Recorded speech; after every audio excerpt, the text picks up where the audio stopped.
Hi, everyone. My name is Sydney Yeager. I'm the Senior Public Programs Producer here at the Museum of Jewish Heritage, a living memorial to the Holocaust. Thank you so much for joining us this evening.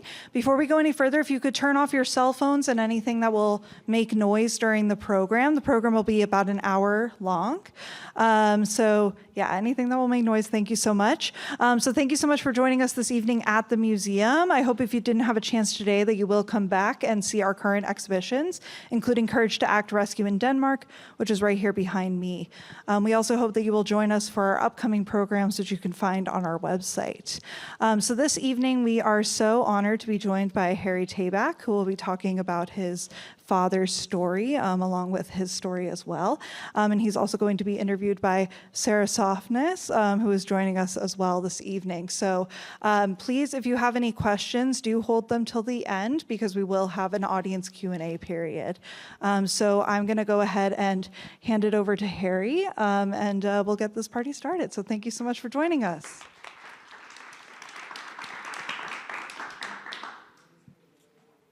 Thank you, everybody. Is this good? Yeah? You can't hear me? No, that's loud. Turn up the Okay. A little better? Okay. Sorry. Anyway, good evening, everyone. I really appreciate you coming. Very heartwarming for me, and I'm happy to have this opportunity to share this story. My father's history as part of the Holocaust, and my mother. I'm going to try and hopefully I don't get caught up in too many details, because I can talk about it for a few hours, and I don't have the time to do that. So if something is not clear, and you are welcome to interrupt me, but we're going to have a Q&A at the end, if you'd like to bring up some questions at the end. But if something is not clear to you, you'd like me to elaborate a little more, let me know. Okay. So, my father came from a small town in Romania, in a region called Transylvania, a small town called Sighet, home to the well-known Elie Wiesel. The families knew each other, and and my mother was from a small town across the border from Romania in Czechoslovakia, but is now part of Ukraine. And she and my father got together after the war. But anyway, this an early photo from sometime in the 40s of them.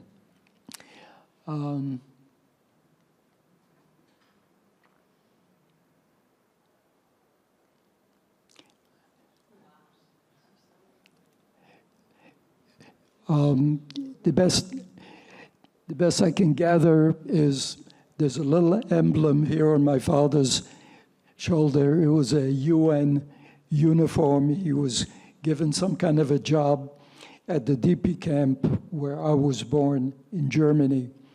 It was 1946. So I suspect this is somewhere around that period, around 1946, 47.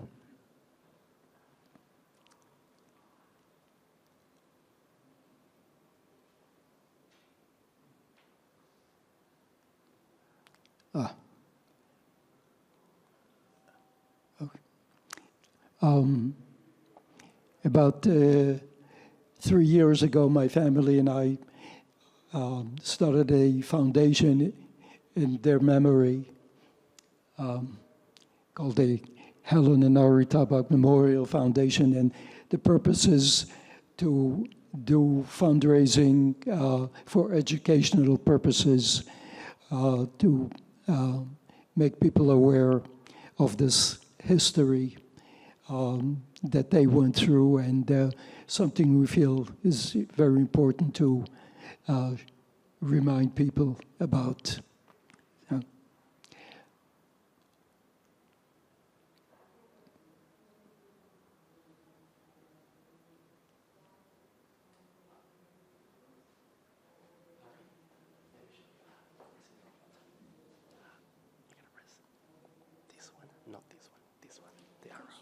Okay.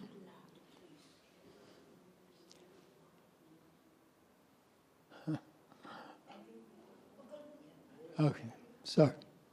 So on our Memorial Foundation website, we have this information. The image at the bottom is of inmates at Ebensee concentration camp after the liberation by U.S. troops in May of 1945. Somewhere in that crowd, perhaps, is my father, but possibly not, because he was in the infirmary when they were liberated, and he said that he couldn't walk. It took 3 weeks for him to be able to walk.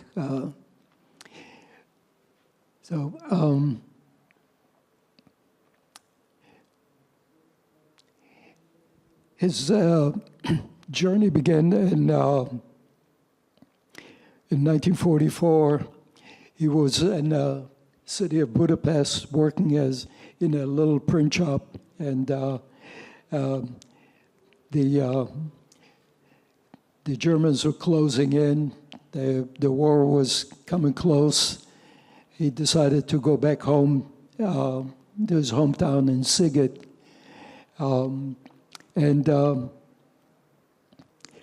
At that point, Sighet became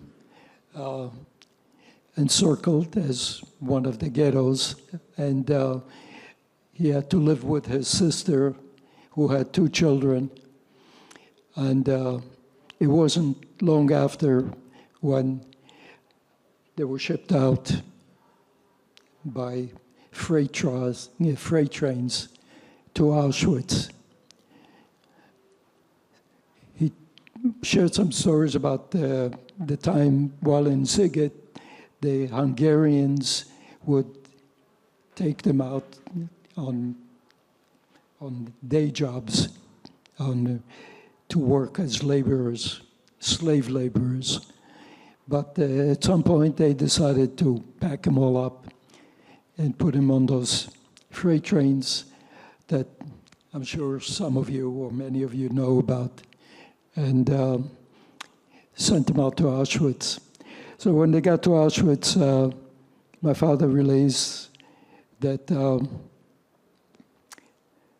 they met up at that very, very, very, very difficult moment where his sister and her 2 children were separated from him at Auschwitz by Dr. Mengele, who was the person in charge of, or who decided who lived and who died. And his sister and 2 children were sent immediately to the gas chambers. And he was taken with the other young men to an area where they were all shaved from head to toe, and sprayed with disinfectant, and then put in these bungalows or bunks where they shared wooden beds, 4 to a bunk. It was a very brutal start, but it wasn't the worst of it.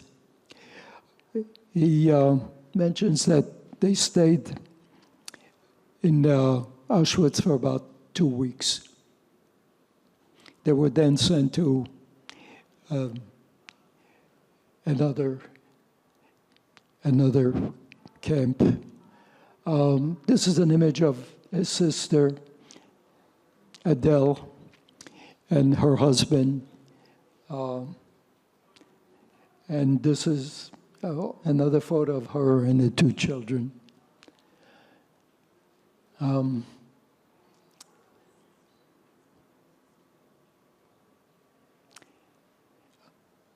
It's a little description of his hometown and the dates when it was established. In April of 1944, he recalls that they were shipped out sometime in May of 1944.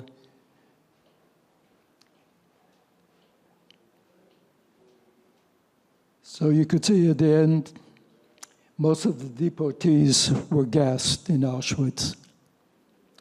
So very, very few survived.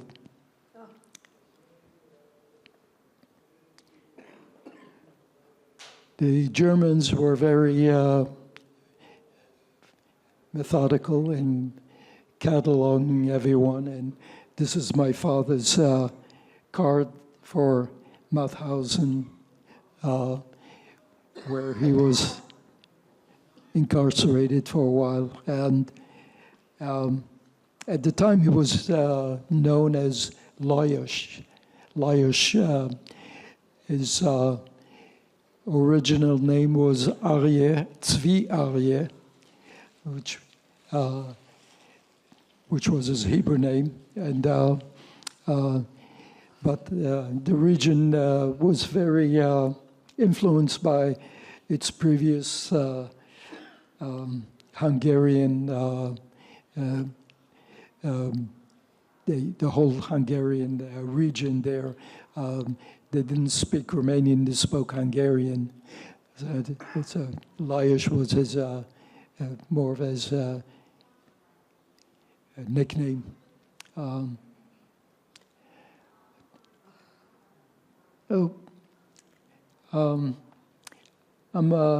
jumping ahead here, but this is a photo of the bunks that gives you an idea of what their sleeping quarters were like everywhere they went, from Auschwitz to Mauthausen to and ultimately to a camp in Austria called Ebensee. And somewhere in there could be my father. This is what the Ebensee concentration camp looked like, surrounded by huge, huge mountains. When I asked my father, have you thought of trying to escape? And he said there was nowhere to go. It was, they would just die out there. They wouldn't survive. By the time they got there, it was middle of the winter, and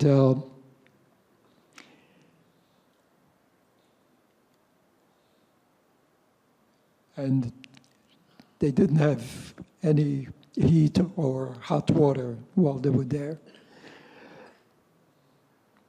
On the way, before they got there, there were another labor camp. It was when they left Auschwitz, they were first marched for about 3 days without food or water. They were just marched. Then they were put on trains, again, cattle cars, and without any food or water. And this was already beginning to be winter in December of 1945. I'm sorry, 44. My father described that some of the German soldiers who were along with them were from the Wehrmacht, and they were a little less cruel to them than the SS. So when they stopped at some point, my father talked about grabbing some snow as just to survive. But one of the soldiers there saw that my father was looking at water dripping from the locomotive, and it was hot water, and that my father reached out to him with his bowl, his food bowl, and the soldier filled it up for him with hot water. He said that these Wehrmacht soldiers helped out on a few occasions. So there were some among them who were less cruel than the SS. So also en route to Ebensee, they were traveling on these freight trains through Czechoslovakia, and the Czech people were very kind to them. When they saw the trains coming into to a station, I guess, and making a stop, the townspeople ran over and threw food into the train. And they really just wanted to give them as much as they could. And as the train pulled away, there were some overpasses, and people lined up, Czech citizens lined up on those overpasses and threw food down into the trains. That was, I think, a little.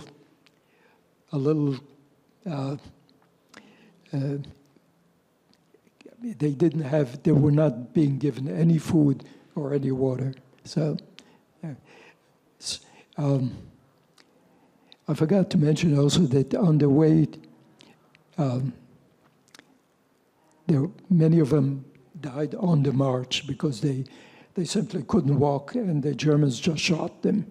You know, if they couldn't keep up, they were just shot. And so from the second camp, they were on what's known as the Death March. The Russians were closing in, and the Germans wanted to evacuate them to another location, which was Ebensee. And because it was winter time, my father said that during the first 3 days of their marching, half of the people died. They just froze, fell, they couldn't walk anymore. When they got to Ebensee, they were left standing outdoors in the freezing cold. It was February. They were just left standing there overnight, and many of them froze to death. Some of them huddled together and survived. My father managed to survive. He was, in the morning they came out and they washed them and disinfected them, and then gave them fresh uniforms and put them in those bunks which you saw before.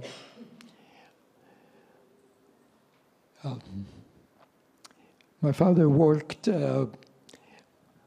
they took him out on labor trips every day. It describes digging trenches, breaking rocks. In Ebensee, they were also digging a huge tunnel where the Germans were building rockets and were planning to protect their industry from the assault of the Russians mostly. And so at the end, when my father was liberated along with everyone else, he spent 3 weeks in the infirmary. He describes the experience, very, very heartbreaking moments that of being taken out and washed and scrubbed by the GIs, the American GIs. They were washed and cleaned, given fresh uniforms. And while all that was going on, the Red Cross was renovating the barracks, removing all the bunk beds and putting beds in there with sheets and pillows. And that's what he discovered when they took him back into the barracks. So it took him an additional 3 weeks, so altogether maybe 6 weeks before he could get up and manage to walk and get around. And he decided then to return to his hometown of Sighet. He discovered that no one was there. It was just, they were all gone. And he thought that he would go to Budapest, where he worked before as a printer, and just find some work.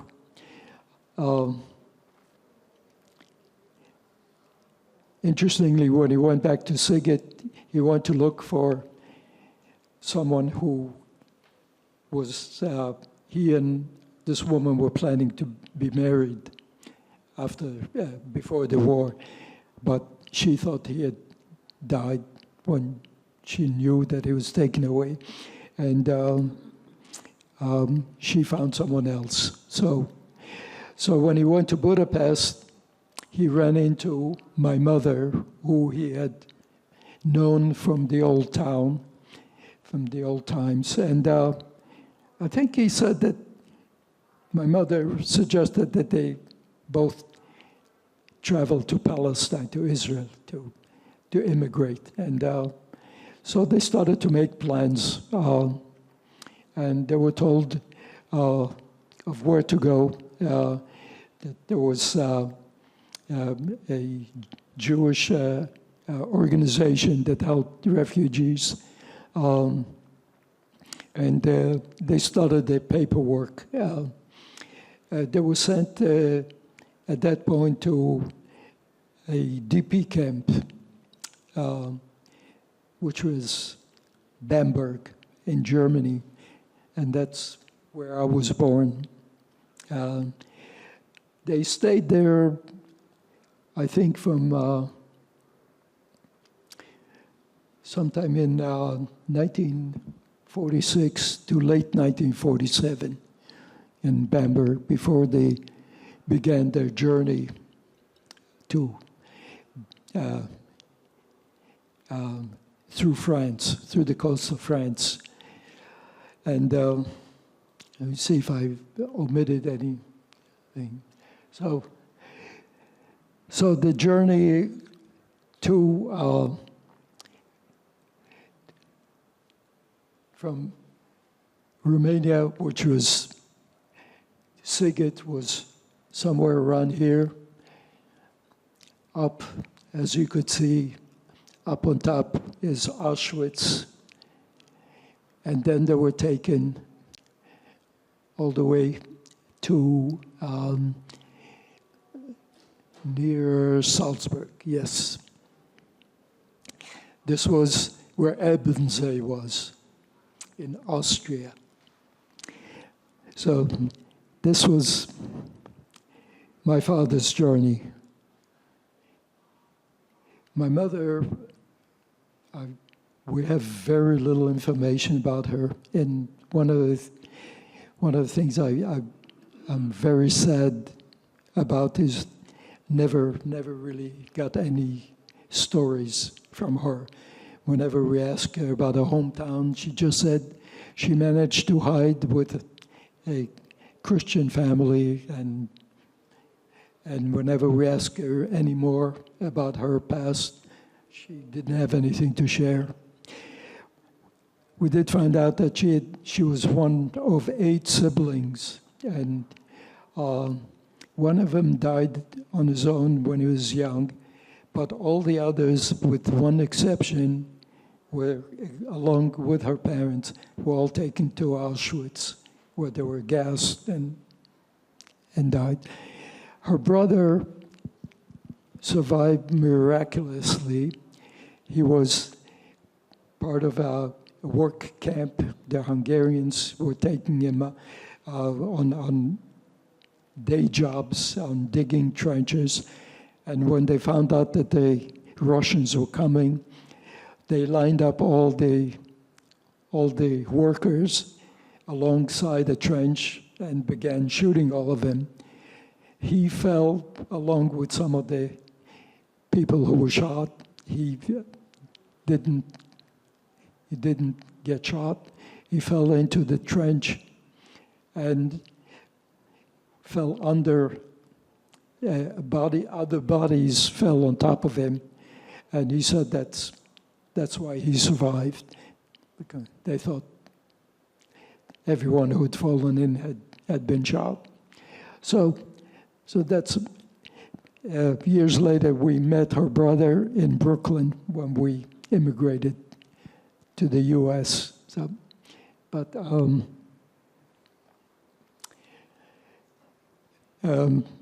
1996, my father was interviewed by the Shoah Foundation, and he talks about his experience. And I took this clip to share as a moment as he's describing some of his very, very horrific moments. The interview is available, so is available to the public. For if anyone is interested, I can share the link with you.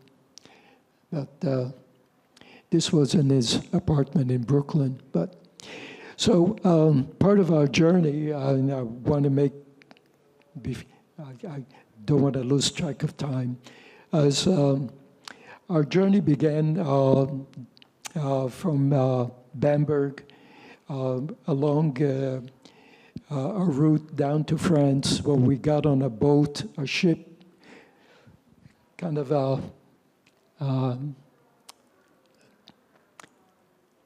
this is in Bamberg. This is the ship that took us to Palestine, to Israel. Not much of a ship, but we were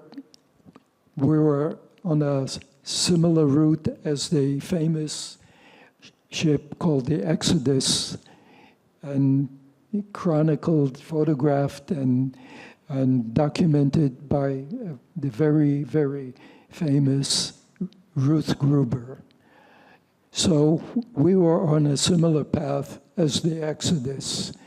And our ship was caught by the British before entering Haifa in Israel. And the ship was taken to Haifa, where they boarded us on another ship. They took us to the island of Cyprus, another DP camp. This refugee camp was where we were, a lot of tents, and no running water, no showers, no some very basic food. It was very, very difficult time. We arrived there in that camp in February of 1948, and we were fortunate enough to be allowed to emigrate to Israel in April 29th, my wife's birthday. So we arrived in Israel before Israel became independent and became the state of Israel. I'd like to share something very important to me is that Ruth Gruber's daughter, Celia, is with us here in this presentation, and I'm very honored. Yeah. Thank you.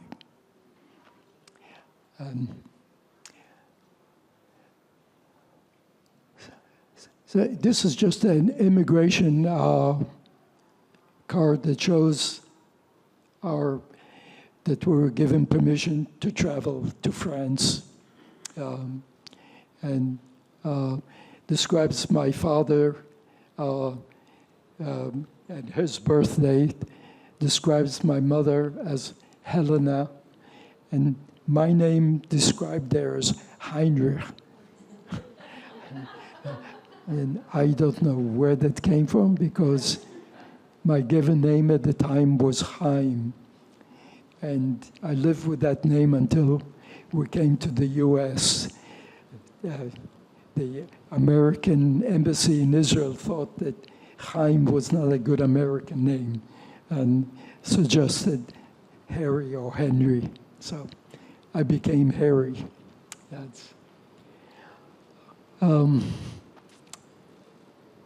This is a photo of the ship. It was called the Komemiut, and somewhere in there are my parents and myself. They said that I almost didn't make it, that I nearly died on that trip. My first experience with close to death. This is me on the Cyprus DP camp, that fat little kid. And someone at the camp holding me. It's not my mother, apparently, regrettably. I must have been cuddly. This is not long after we arrived in Israel, and a family portrait with my brother Josh here, who is here with us.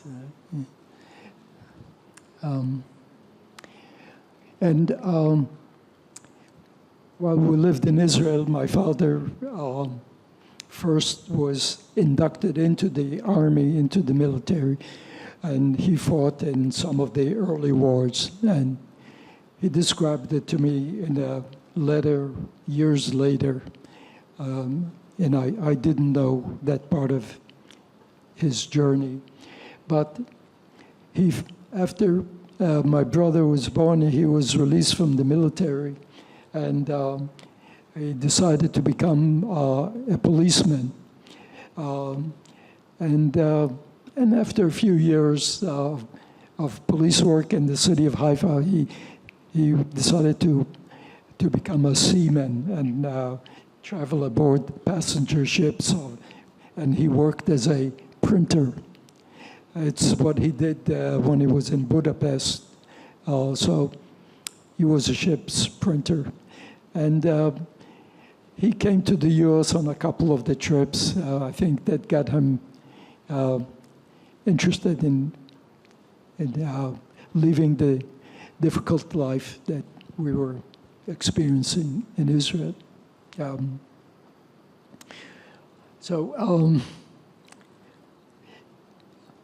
It's very difficult for me to summarize all these events in these few minutes, but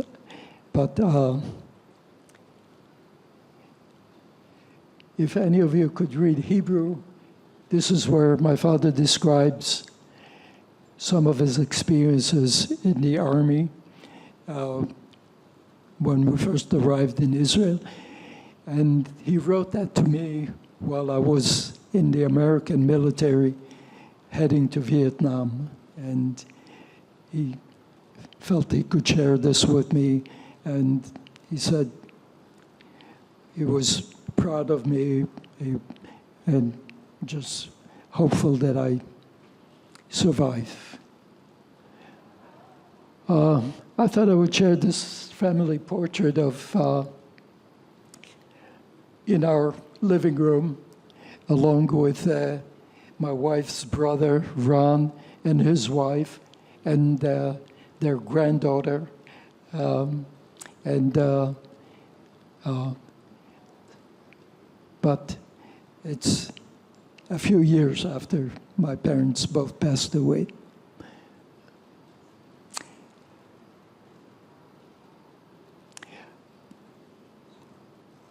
In 1974, I decided to embark on a visit to Israel. My brother was living there on a kibbutz. He decided to get married and move to Israel and leave New York. So while I was there, I traveled around the country and did a series of sketches. I thought of it as a little bit of a social commentary, but I'm sharing this because I'm looking to donate as much of my work as I can towards our foundation's purpose, which is education, and to help both the museum and perhaps other venues to share this story. So I'm going to just scroll through these sketches real quick. I forgot to mention that's been my art, my career is that of an artist. But this is a soldier guarding Abraham's tomb in Israel, a tailor shop, a seated man in a park. This is in a city up north of Haifa called Akko.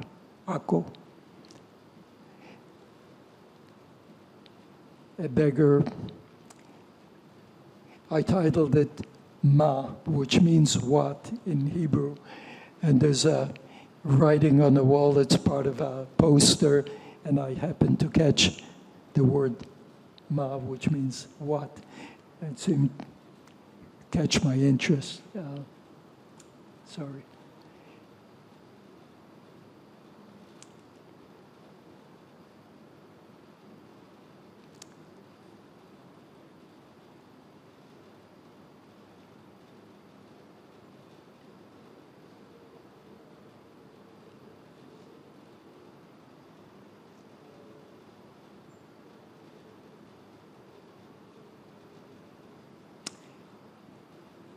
Thank you.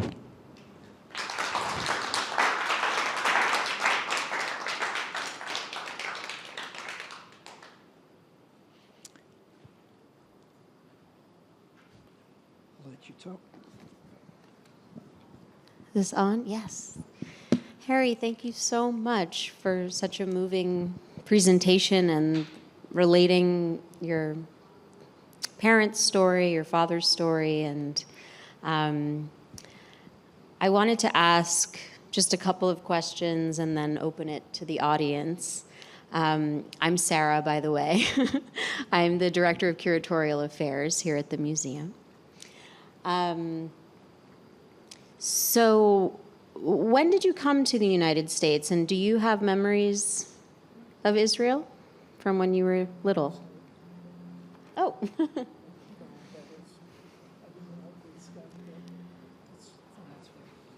There we go. I'm sorry, what was it? So when did you come to the United States, and do you have memories of Israel from when you were little?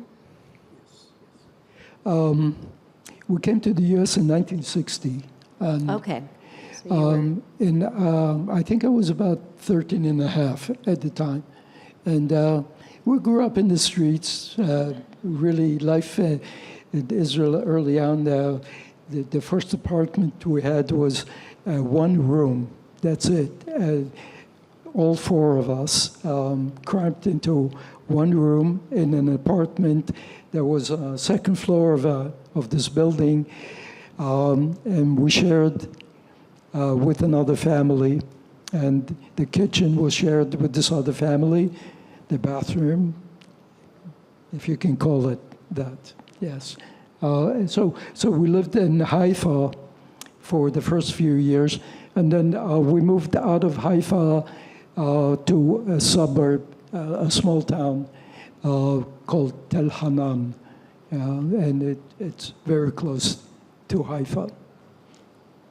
How did it feel to go back, I guess, sort of 15 years later, 1974, when you made this series? It had really changed dramatically because of housing and being built, many more immigrants coming from so many different countries, and it was totally transformed. I went back to my old elementary school, and I remembered that at times running up behind the school and climbing up the mountain in back of the school. It was one of my favorite memories, and there were no buildings. It was very serene, but when I went back for a visit, that little hill, that little mountain disappeared under housing, apartment buildings. It was all just houses. It was a little disappointing, but that's civilization, I guess. Well, you very modestly, at the end of your presentation, mentioned that you're an artist. So I wanted to turn into that direction a little bit. And also, in case anybody didn't see, there's a selection of the Israel drawings are on display just behind us, so the originals. I wondered if you could talk about,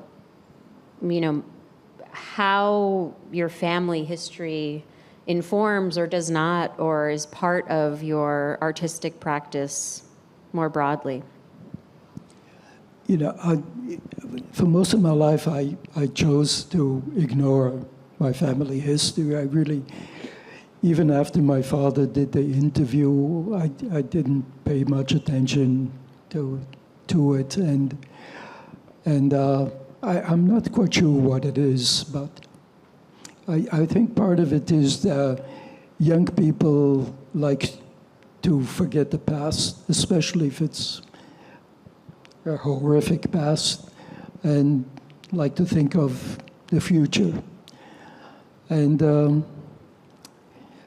I actually discovered that to be true also on another visit I took years later to Vietnam. I decided to do an art project there, and I was a little nervous about how the Vietnamese would feel about me, an American who was a soldier there. And all I could find is wonderful, supportive, very happy people, young people. And when I asked about how they felt by the fact that I had been a soldier, they said that they've put that behind them and they like to focus on the future. It was quite shocking to me, but it also made me understand myself quite a bit better. As far as my artwork, I'd never really looked at it from the context of my family history. But because of the film that is being documented now, I'm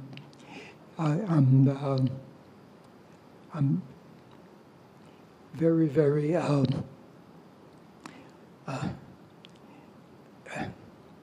I'm very taken by the fact that a film is being produced about my life and my art. And I discovered that in questioning my history for the purposes of the film, and I started to look at my artwork from the context of that history, that I started to see things I wasn't conscious of. A lot of the narrative through my work throughout the years has definitely a pattern that I wasn't aware of. And a kind of a sentiment, a kind of a lost sentiment, a sentiment of something foreboding and I saw it in so many of my works throughout my lifelong career in my art. It made me very conscious of the fact that the story is in my memory, it's in my conscience, and I may not have been paying attention to it, but because of the documentary, I'm much more aware of it now and looking to share that as well. Well, that was a beautiful answer. Thank you. I want to open the floor for questions, if there are any, for Harry. Oh, can you just wait for the mic to come around? Sorry, so we can all hear you. It's just for the camera. I wanted to know who Adele was. Was there a name Adele? I'm sorry, I can't hear you. She said she wanted to know who Adele was. Adele, you had mentioned an Adele. Adele was Microphone. Adele was my father's sister. Oh, okay. And they all got persecuted. She all was his family got persecuted except yes, for him. they were all murdered And your mom. in Auschwitz. Only they survived, both of them. Only your mom and dad survived. I'm sorry. But everybody She said else, only your mom and dad survived. Only my mother and one brother of the 8 siblings in her family, and her mother and father, only one brother survived. And that was by a miracle. Yeah.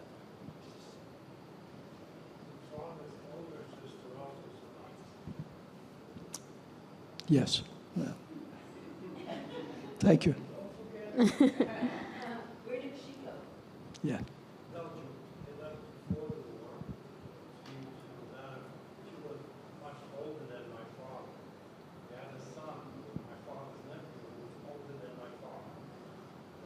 So he's saying their father's sister also survived. She was much older than your father.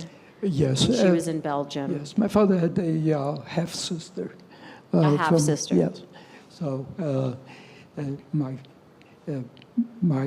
my grandfather, who was also named Chaim, had his first wife passed away, and he remarried. And my father was born, I think, when his father was about 61. Yeah. So the sister is from the first marriage. Yes. Yeah. Jeffrey, yeah. I'm coming. Harry, you mentioned going back to Israel, but I wonder whether you or Josh or any member of the family has gone back to retrace your parents' early childhood and early days before the war. Sad to say, we have not returned there, neither of us. And I feel a great deal of guilt because at one point my father wanted to revisit Sighet and to find his father's grave. And I had promised him to go with him. And it didn't pan out. My mother wasn't particularly well. He didn't want her to travel, and he didn't want to leave her. And we put it off, and it never happened. But I have regret, but I wouldn't mind going back there. In fact, I sent an inquiry to the town of Sighet, asking if there was someone there who might be able to go to the cemetery and collect a photograph of our grandfather there. I haven't heard back yet. A couple more questions. Where is Transylvania adjacent to? Is that near Bessarabia, where my grandparents were from? Transylvania is way the northernmost region of Romania. And it's a region, you may have heard of it in the context of Count Dracula. Yeah, I did. I heard of it. One more question. Do you have a wife and kids and grandchildren yourself? Yes. Where? You're Yes, in the audience. I'm happy to share that my wife, Nava Atlas, is here with us, a very prominent author, writer, and also a very successful artist. And our daughter Alice, our eldest of two, and our son Evan are here with us. And that's your artwork right behind you. Yes. The artwork. That's your artwork right behind us. Yes, some of the artwork that I showed you here is near the windows in the back. And my thought was that either we'll have an auction or perhaps I would just donate it to the museum, or if someone here felt inclined to make a generous donation, I would just gift the artwork to them as a gift. And I thought that if I could turn my art, all the work I've done, into helping educational purposes, I would be very happy to transform my entire art collection into that. So We have time for one or two more questions if there's any. Going once? Oh, okay. Hey, hey, what is something you learned from one or both of your parents that you think everyone should know?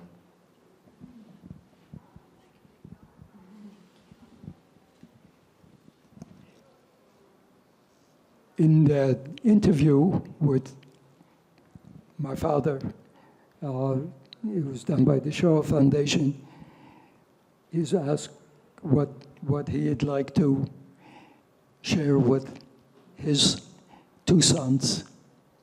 And he said, just be honest.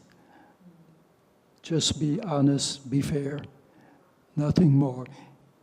Don't follow that path. And I think we never really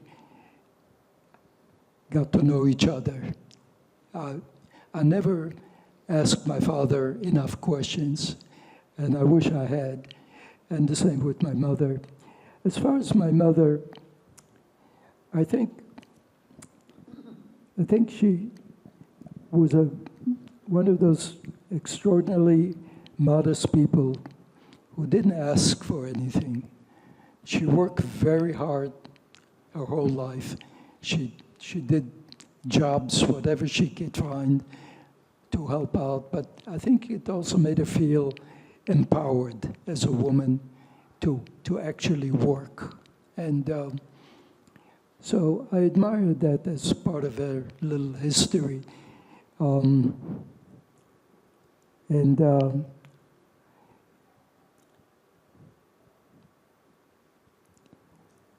again, I'm really saddened by the fact that I couldn't get more out of her as far as her family history, nor to get to know her as an individual.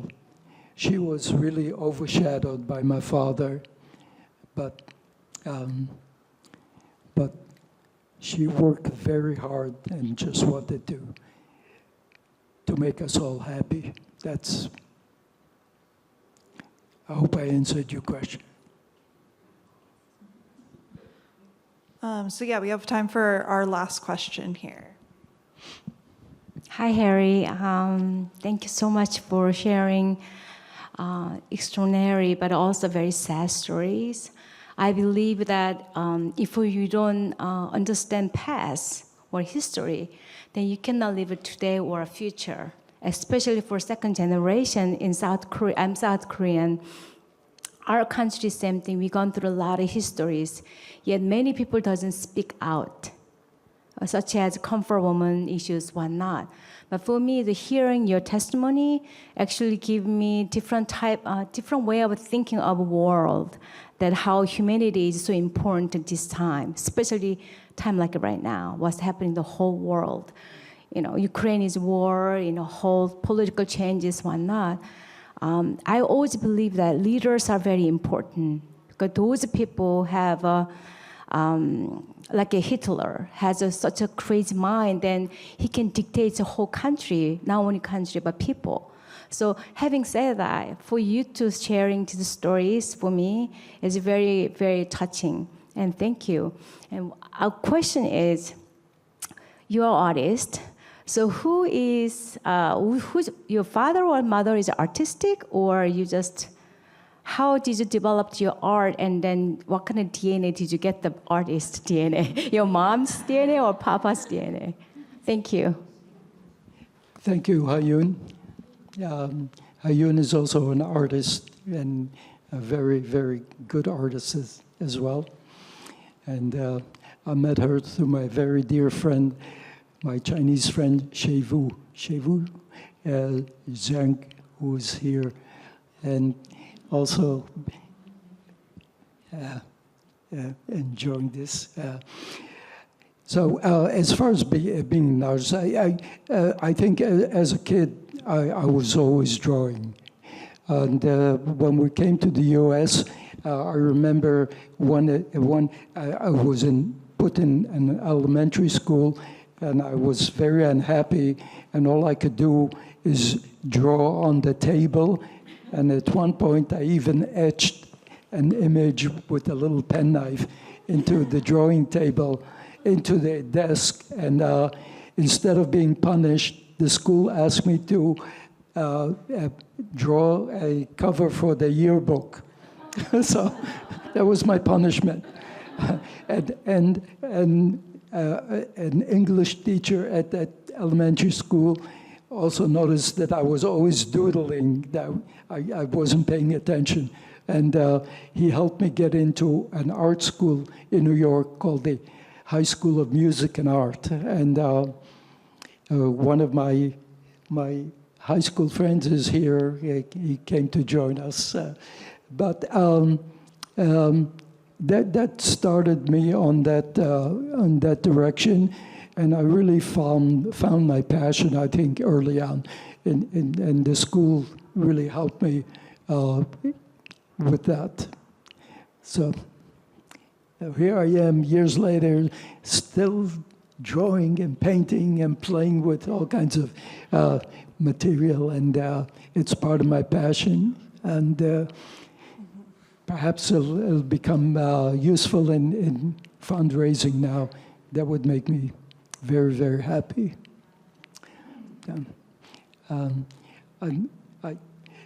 I think before we all kind of back up, I'd like to acknowledge my filmmakers,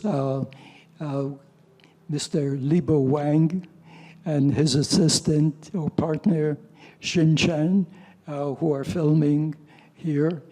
And also to express my gratitude to my dear friend Shevu, who is here and has been a very important part of my life over the past few years, and is a very kind and one of the most kind and generous people I've met.